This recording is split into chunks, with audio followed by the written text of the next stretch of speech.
Story time, story time, story time again.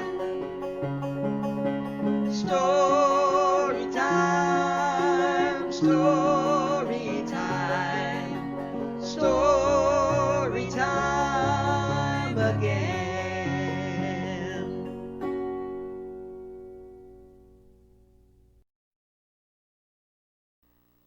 Hi, and welcome to San Bruno Library Presents Once Upon a Time Storytime.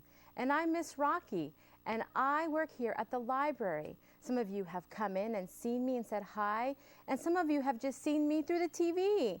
Well, I'm so glad you're here today, because today I'm going to be reading you some of my favorite stories that I've read throughout the years at story times and to my daughter.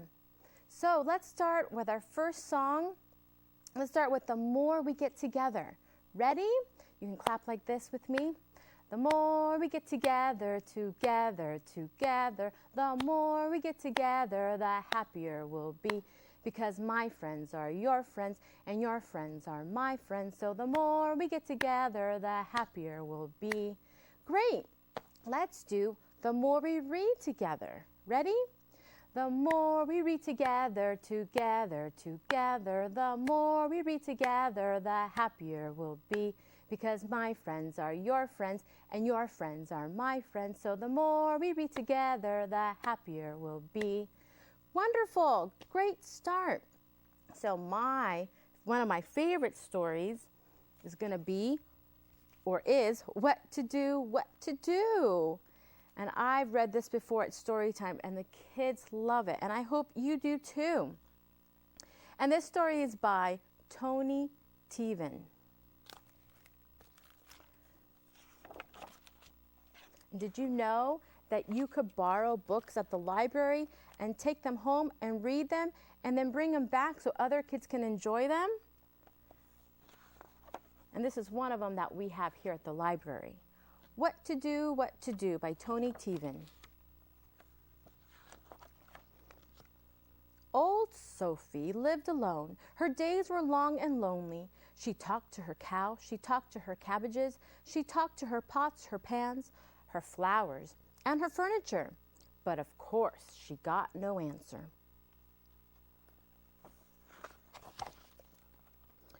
Every day, Sophie put on her bright orange hat and her shawl with the floppy fringe, and went to the well for water. One morning she saw birds nearby. "Oh, nice birdies, sweet birdies," called Sophie, and they seemed to call back, "Nice lady, sweet lady." And Sophie was delighted. All aflutter, she ran to the cottage. "Oh, I will feed the dears," she said. Sophie baked bread as sweet as cake and as golden as the setting sun. She scattered crumbs all around and waited. The birds came flocking. "Oh, nice lady, sweet lady," they twittered and tweeted. They perched on Sophie's shoulder and ate from her hand, and Sophie loved it. Sophie baked more bread. The birds called their friends, and they came flocking. They sat on Sophie's hat and squeezed onto her shoulders, and they picked and pecked and gobbled up every crumb. Soon, birds from all over knew the old woman who wore the bright orange hat and the shawl with the floppy fringe. But there was no more "Nice lady, sweet lady." They filled the trees and lined the fence, screeching. They sat on the porch and paced the roof, squawking. They crowded the poor Sophie and snatched and grabbed and quarreled over every morsel. Sophie scolded them gently. Now, no biting, no scratching, no shoving." And the birds paid no attention. They filled the air with flapping wings and caws and hoots. It was noisy, and there was never enough bread. Sophie tried to keep the peace. She baked more and more, filling the air with a wonderful aroma. It floated over the countryside, all the way to the village. The people sniffed the air and smiled. "Who can be making such sweet-smelling bread?" they asked one another.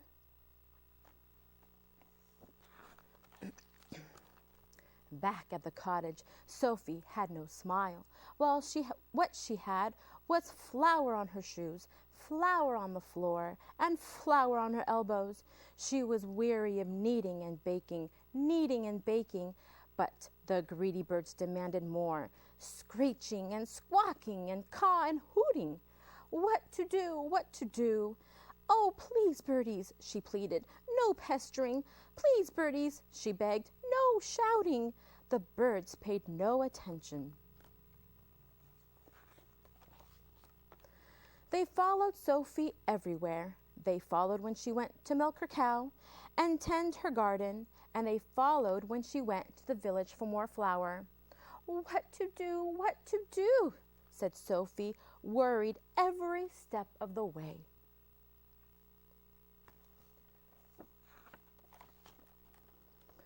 When the people saw Sophie with her large sack of flour, one of them asked, "Do you bake the bread that fills the air with such sweet smells?" Yes," replied Sophie. "I bake bread for the birds." "Oh, would you bake bread for us too?" asked the child. And Sophie looked up. The birds circled impatiently overhead. "Oh, so sorry," said Sophie. "I can hardly keep up with the birds." And she hurried on her way. And the birds followed too. What to do? What to do? Shortly, Sophie saw a wagon coming down the road with a sign that read, "Too many problems? Don't know what to do? Ask Velma, seer, sage, and confidential advisor." Leaning from the wagon was Velma herself. "Oh, tell me your fortune, good mother," she crooned. "Solve your problems, step right in." "Oh, I think I will," said Sophie. Velma got right down to business. "What ails you, dearie? Warts, corns, a nasty bee sting?" "No," said Sophie. "A lazy husband, a naughty child?" "No," said Sophie. "Well, what then?" demanded Velma. "I haven't got all day." Poor Sophie's words came out in a tumble. Birds, bread, peck and shoo, squeak and squawk, what to do?" Velma made no sense of it, but it didn't matter. "Oh, a terrible problem," said Velma. "Lucky for you, I am a bird expert." To herself, she thought, "I know a cuckoo when I see one." "I will consult the crystal," she said importantly, peering into the glass ball. "Aha! The crystal says I need all your gold." "But I have no gold," said Sophie. Then it says I need all your silver," said Velma. "But I have no silver," said Sophie. Well, Velma was in a hurry, and she banged on the table. "Well, what do you have?" she snapped. Sophie looked at Velma. She did not see a seer, she did not see a sage, and she did not see a confidential advisor. What she saw was a greedy lady, and just like those birds, thought Sophie. Right then, Sophie knew what to do. "Well," said Sophie, "I have a beautiful orange hat and my shawl with a fine floppy fringe." "It will have to do," Velma snarled, and just for show, she said a quick hocus pocus and a hasty alakazam. And just for show, Sophie listened. Then Velma hustled Sophie out of the door, snatched the hat and shawl. She climbed on her wagon, gave her mule a whack, and rode out of sight with her hat and fringe flapping. And the birds followed. And Sophie is now very happy. As soon as Sophie heard the last caw and hoot, she picked up her sack of flour and hurried home. She went right to baking. She made pies and cookies and tarts and sweet rolls and, of course, her wonderful golden bread. Sophie hung a sign in the village, "All welcome for baked goods, Mondays and Fridays only. Other days stop by and visit, but bring your own bread. How do you do's were asked and told. Tea was served and bread was sold. Friends were made as good as gold, and Sophie was never lonely again. The end. She figured out what to do, didn't she? One of my favorite stories. Those birds were not nice, were they? Well, I actually have a song that's called Two Little Blackbirds Sitting on a Hill. Two blackbirds like this with your thumbs up. And then you're going to bring out your pinky like this, like they're flying in the air. But we're going to have nice blackbirds in this song. Two little blackbirds sitting on a hill. One named Jack and the other named Jill. Fly away, Jack. Fly away, Jill. Come back, Jack. Come back, Jill. Good, let's do that again. Easy, right? Okay, sitting on a hill and they're flying with your pinky and thumb out. Two little blackbirds sitting on a hill. One named Jack and the other named Jill. Fly away, Jack. Fly away, Jill. Come back, Jack. Come back, Jill. Wonderful. Great. Now for my next favorite story, Moose Tracks. This one's by Karma Wilson. Okay. Moose tracks. There are moose tracks on my back porch. I'm not sure how they got there. One thing I'm fairly certain of, last night those tracks were not there.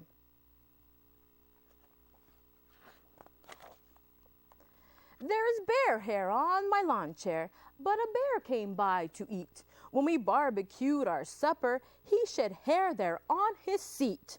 Now bear hair I remember, but who left all these moose tracks? Was it the bear? No. There are moose tracks in my kitchen, and I'm itching to know why. Some friends dropped over yesterday, but not one moose stopped by. I don't see a moose in this page. Nope. There are nutshells on the counter, but a chipmunk left them there. He was making nut fudge sundaes for the two of us to share. Nutshells I remember, but who left all these moose tracks? There are moose tracks on the den floor. How they got there I can't say. Last night there were no moose tracks, and they're everywhere today. There are feathers on my carpet, but my best pal is a goose. We were playing hokey pokey, and her feathers fluttered loose. Feathers I remember, but who left all these moose tracks? There are moose tracks in my bathroom. It's an all-out mystery. If I only knew who left them, he could mop them up for me. There are mouse prints in my bathtub, but my maid, she is a mouse, and she's always leaving wee prints when she tidies up my house. Mouse prints I remember, but who left all these moose tracks? There are moose tracks in my bedroom. They are spattered all around. Noisy moose feet should have clattered, but I never heard a sound. There are wood chips in my guest bed, but a beaver spent the night. He got hungry, and the bedpost looked so good he took a bite. Now wood chips I remember, but who left all these moose tracks? There are moose tracks in my back porch, in my kitchen, and in my den, in my bathroom and in my bedroom. Moose tracks everywhere I've been. Who on earth left all these moose tracks? I'm quite sure I'll never guess. Hey, why look at me. I am a moose, and I don't make a mess. Yeah, right, Moose. Look at all the mess he made. The end. moose tracks. Okay, we're gonna take a break now. You wanna go get a drink, get a snack, and I'll see you in a few minutes.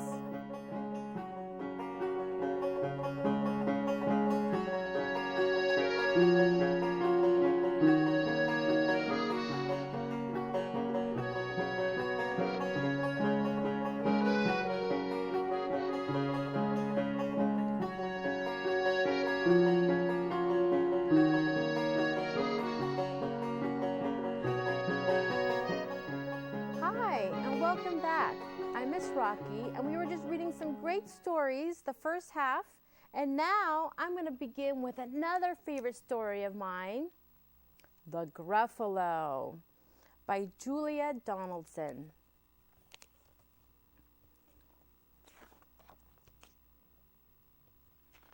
And this may look like a scary book with a monster, but it's a funny book. A mouse took a stroll through the deep, dark wood. A fox saw the mouse, and the mouse looked good. "Where are you going to, little brown mouse? Come and have lunch in my underground house."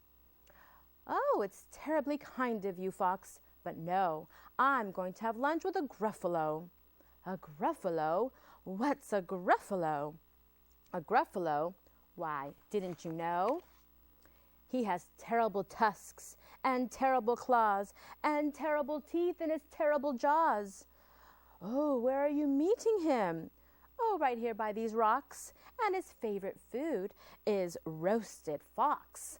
"Roasted fox? Oh, my," Fox said. "Goodbye, little mouse," and away he sped. "Oh, silly old fox, doesn't he know there's no such thing as a Gruffalo?" On went the mouse through the deep, dark wood. An owl saw the mouse, and the mouse looked good. "Hoo, hoo, where are you going to, little brown mouse? Join me for tea in my treetop house." "Oh, it's frightfully nice of you, owl, but no, I'm going to have tea with a Gruffalo." "A Gruffalo? Hoo, hoo, what's a Gruffalo?" "A Gruffalo? Why, didn't you know? He has knobby knees and turned out toes and a poisonous wart at the end of its nose." "Hoo, hoo, where are you meeting him?" "Oh, right here by the stream, and his favorite food is owl ice cream." "Owl ice cream? Hoo, hoo, goodbye, little mouse," and away owl flew. "Oh, silly old owl, doesn't he know there's no such thing as a Gruffalo?" On went the mouse through the deep, dark wood. A snake saw the mouse, and the mouse looked good. "Where are you going to, little brown mouse? Come for a feast in my log pile house." "Oh, it's wonderfully good of you, snake, but no, I'm having a feast with a Gruffalo." "A Gruffalo? What's a Gruffalo?" "A Gruffalo? Why, didn't you know? His eyes are orange and his tongue is black. He has purple prickles all over his back." "Oh, where are you going to meet him?" "Oh, right here by this lake. And his favorite food is scrambled snake." "Scrambled snake? Oh, it's time I hid. Goodbye, little mouse." And away snake slid. Oh, silly old snake, doesn't he know there's no such thing as a Gruffalo? Oh, but who is this creature with terrible claws and terrible teeth in his terrible jaws? He has knobby knees and turned out toes and a poisonous wart at the end of his nose. His eyes are orange, his tongue is black, and he has purple prickles all over his back. Oh, help! Oh, help! It's a Gruffalo!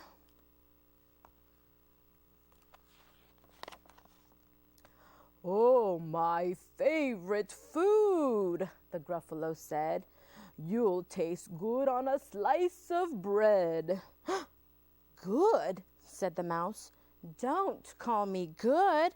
I'm the scariest creature in this deep, dark wood. Just walk behind me, and soon you'll see everyone is afraid of me." "Oh, sure," said the Gruffalo, bursting with laughter. "You lead the way, ha ha ha, and I'll follow after." They walked and walked till the Gruffalo said, "I hear a hiss in the grass ahead." "Oh, it's Snake," said Mouse. "Why, Snake, hello!" Snake took one look at the Gruffalo. "Oh dear," he said. "Goodbye, little mouse." And he slid right into his log pile house. "You see," said the mouse, "I told you so." "Amazing," said the Gruffalo. They walked some more till the Gruffalo said, "Oh, I hear a hoot in the trees ahead." "Oh, it's Owl," said the mouse. "Why, Owl, hello." Owl took one look at the Gruffalo. "Hoo, hoo," he said. "Goodbye, little mouse," and flew right up to his treetop house. "You see," said Mouse, "I told you so." "Astounding," said the Gruffalo, and they walked some more till the Gruffalo said, "I hear some paws on the path ahead." "Oh, it's Fox," said the mouse. "Why, Fox, hello." Fox took one look at the Gruffalo. "Oh, help, help," he said. "Goodbye, little mouse," and ran right into his underground house. The mouse said, "Gruffalo, now you see, everyone is afraid of me. But now my tummy is starting to rumble, and my favorite food is Gruffalo crumble." "Gruffalo crumble," the Gruffalo said, and as quick as the wind, he turned and fled. All was quiet in the deep, dark wood. The mouse found a nut, and the nut was good. The end. Did the mouse trick the Gruffalo and all the other animals?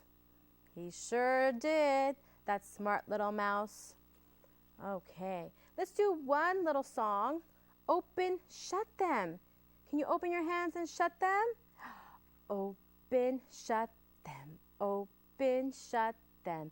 Give a little clap, clap, clap. Open, shut them. Open, shut them. Put them in your lap, lap, lap. Good. Good job. Now let's do the next story. And the next story is, I will never, not ever eat a tomato. One of my favorite stories as well. All of these are my favorite stories. This one's by Lauren Child. And you know Lola and Charlie, right? They have their own show. I have this little sister Lola. She is small and very funny. Sometimes I have to keep an eye on her. Sometimes Mom and Dad ask me to give Lola her dinner. This is very difficult because she is a very fussy eater. Lola won't eat carrots, of course. She says carrots are for rabbits. I say, what about peas? Lola says, peas are too small and too green. And one day I played a good trick on her. Lola was sitting at the table waiting for her dinner, and she said, I do not want to eat peas or carrots or potatoes, mushrooms or spaghetti, eggs or sausages. I do not want to eat cauliflower, cabbage, baked beans, bananas, oranges, and I'm not fond of apples or rice or cheese or fish sticks, and absolutely not ever eat a tomato. My sister hates tomatoes. And I said, that is lucky, because we are not having any of those things. We are not going to eat any peas or carrots or potatoes or mushrooms or spaghetti or eggs or sausages. There will be no cauliflower, cabbage or baked beans or bananas or oranges. And we don't have any apples or rice or cheese or fish sticks, and certainly no tomatoes. Lola looked at the table. Then why are these carrots here, Charlie? I don't ever eat carrots. And I said, oh, you think these are carrots? These are not carrots. These are orange twiglets from Jupiter. Well, they look just like carrots to me, said Lola. But how can they be carrots, I said. Carrots don't grow on Jupiter. That's true, said Lola. Well, I might just try one if they're all the way from Jupiter. not bad, she said, and she took another bite. Then Lola saw some peas. I don't eat peas, said Lola. I said, these are not peas. Of course they are not. These are green drops from Greenland. They are made out of green and fall from the sky. But I don't eat green things, Lola said. Oh, goody, I said. I'll have your share. Green drops are so incredibly rare. Well, maybe I'll nibble just one or two. Oh, she said, quite tasty. Next, Lola saw the potato. I will not eat potato, so don't even try, not even mashed. Oh, this isn't mashed potato, Lola. People often think so, but no, this is cloud fluff from the pointiest peak of Mount Fuji.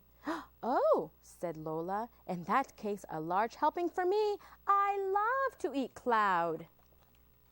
Charlie, she said, those look like fish sticks to me, and I would never eat a fish stick.